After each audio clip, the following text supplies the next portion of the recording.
сегодняшнем видео вы узнаете, зачем морские львы поднимают торпеды с морского дна, каким образом белуги стали отличными шпионами с видеосъемкой и как дельфины помогают обезвреживать мины в армии многих стран мира. Смотрите до конца, будет интересно.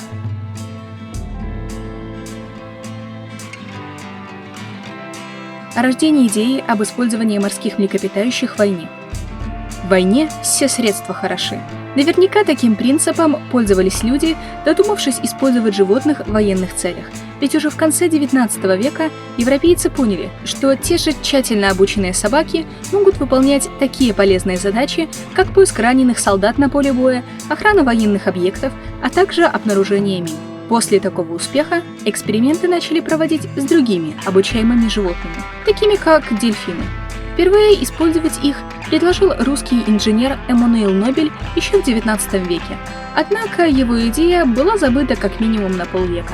В 1915 году дрессировщик Владимир Дуров обратился к Генеральному штабу военно-морского флота Российской империи с необычным предложением – использовать морских млекопитающих для обезвреживания мин. В качестве саперов он выбрал морских львов, работа с которыми проводилась в Севастопольской Балаклавской бухте.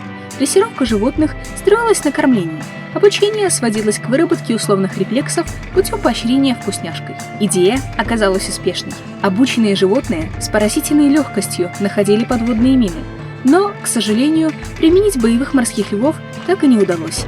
По одной из версий, все 12 животных были отравлены немецкой разведкой, так как перспективы такой затеи не вызывали сомнений. Сама идея дошла до США и была приведена в действие, о чем я скоро расскажу. После этого случая идея Дурова не получила дальнейшего развития, тем более, что вскоре в России разразились революция и гражданская война.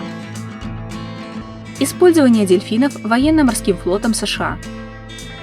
Когда ученые обнаружили, что дельфины используют эхолокацию для навигации под водой, эксперименты с морскими млекопитающими возобновили в Соединенных Штатах и других странах во время Холодной войны. Помимо дельфинов, морских свиней, морских львов, косаток и белуг также стали рассматривать в качестве, внимания, самоходного морского транспорта со встроенной системой гидролокатора.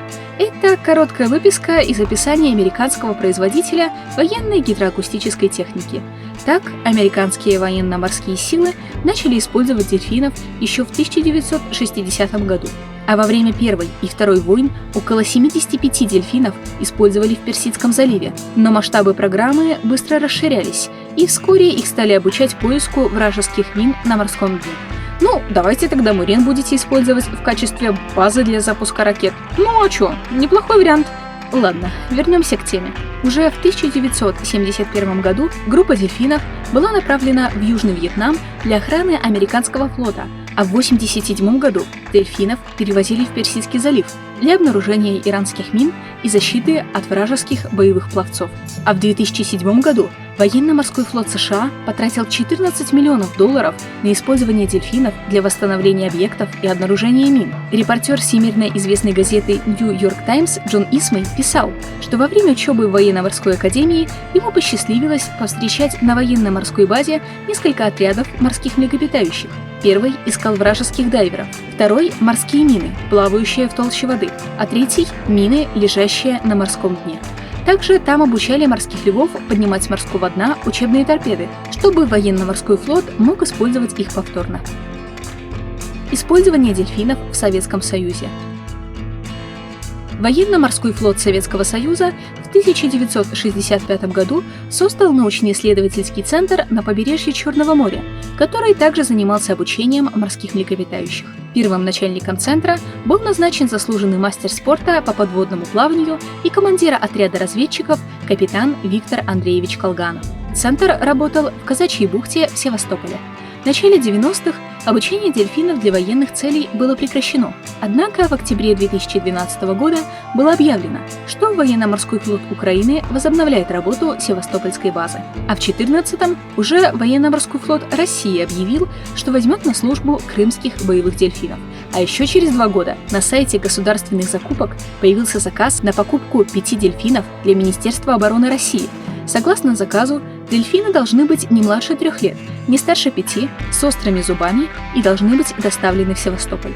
А дошла ли посылка до своего заказчика и как он ее использовал, увы, остается неизвестным. Как животных дрессируют находить военную технику на дне? Благодаря хорошему питанию дельфин обучается находить конкретные цели. Это могут быть люди, морские или донные мины. Когда приходит время работать, моряк общается с животным свистом и жестами. Затем дельфин как бы выходит из воды, скользя по мокрому коврику на причале. Моряки несут его на небольшую моторную лодку, которая с одной стороны спускается к воде, что позволяет доехать до зоны поиска и осторожно погрузить дельфинчика в пункт назначения. Затем они используют устройство, которое выпускает в воду определенные звуковые сигналы. Тогда дельфин понимает, что пришло время искать. Как только он найдет свою цель, то возвращается в лодку, которая затем быстро покидает область, чтобы моряки могли взять миссию на себя. На тренировочных базах за здоровьем и специальным питанием дельфинов тщательно следят ветеринары и морские биологи. Русская белуга-шпион по имени Хвалдимир. В 2019 году в Норвегии к рыбацкой лодке прибилась белуха. Она начала тереться о борта лодки, чтобы освободиться от плотно облегающей ременной сбруи. Как оказалось позже, на ее пряжках был размещен логотип Санкт-Петербургской компании с латинской надписью «Снаряжение Санкт-Петербург». На нем также была установлена камера GoPro. Кит продолжал возвращаться к лодкам и в течение нескольких дней просил еду. И, что самое удивительное, ловко приносил и подавал брошенные в воду предметы. Из-за найденной пряжки российского производства сразу же появились версии о том, что Кит – российский шпион, сбежавший с базы Военно-морского флота России в Мурманске. Российский научно-исследовательский институт прикладных проблем не скрывает, что еще с советских времен занимался военными экспериментами с морскими млекопитающими. В ходе исследования выяснилось, что раньше институт действительно закупал белух и содержал их в специальных вольерах. Так что журналисты пришли к выводу, что Хвалдимир почти наверняка был военнослужащим, но позже либо сбежал, либо был тайно отправлен на операцию, которая провалилась. Предположение, что он был обучен Россией в качестве кита-шпиона, привело к тому, что его прозвали Хвалдимиром. С норвежского языка слово «хвал» переводится как «кит», а поскольку Кит из России и, скорее всего, проходил тренировку для сбора разведданных, вторую часть имени ему дали в честь...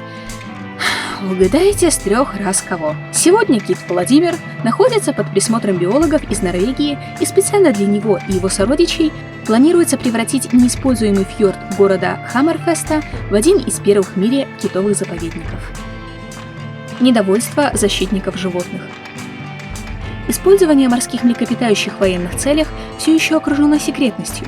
Во многом это связано с тем, что люди испытывают к ним большую симпатию, а такое использование встретило бы в обществе резкую критику. Так, в 2003 году одна правозащитная организация уже протестовала против использования американских дельфинов в Персидском заливе.